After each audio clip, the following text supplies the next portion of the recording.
Emmanuel, le chiffre du jour, c'est 250 €. Mais oui, 250 €, c'est le nouveau plafond des chèques cadeaux. Plafond qui était de 171 € et que le gouvernement a décidé de relever pour soutenir évidemment la consommation.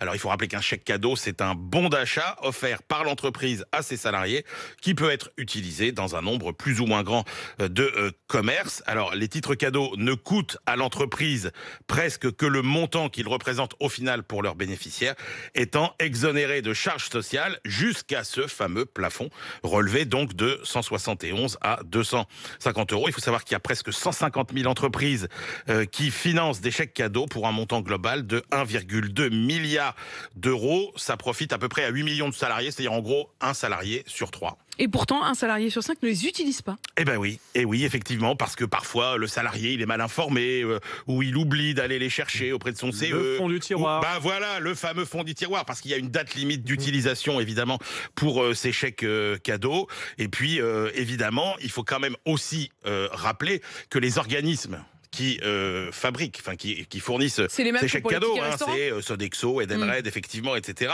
Il faut savoir que quelque part, ça les arrange que les chèques cadeaux ne soient pas utilisés. Parce que comment ça fonctionne? Quand vous arrivez dans un commerce avec votre chèque cadeau de 100 €, eh ben, vous donnez votre chèque. Qu'est-ce que fait l'enseigne? Elle se retourne vers Sodexo ou Edenred, réclame 90 € sur les 100, les 10 € restants étant la commission d'Edenred ou de Sodexo. Sauf que quand vous n'utilisez pas votre chèque cadeau, Edenred ou Sodexo, c'est pas 10 € de commission qui se mettent dans la poche, c'est les 100 € du chèque. Ils ne sont jamais du coup réclamés. Qui ne sont jamais réclamés. Donc du coup, s'ils sont bonne affaire. Bah oui, c'est comme ça qu'ils gagnent un peu aussi leur vie. Donc n'oubliez pas vos chèques cadeaux. Et donc, ils ont aucun intérêt à nous envoyer un cadeaux. petit mail de rappel un mois avant la fin de la date, etc. Alors ils le font. Ah, ils le font absolument. Ils jouent le jeu. Ils le font absolument. Donc juste, c'est quand même une aubaine. Et d'ailleurs, ça marche très bien pour motiver les salariés. Donc soyez tous un petit peu rigoureux.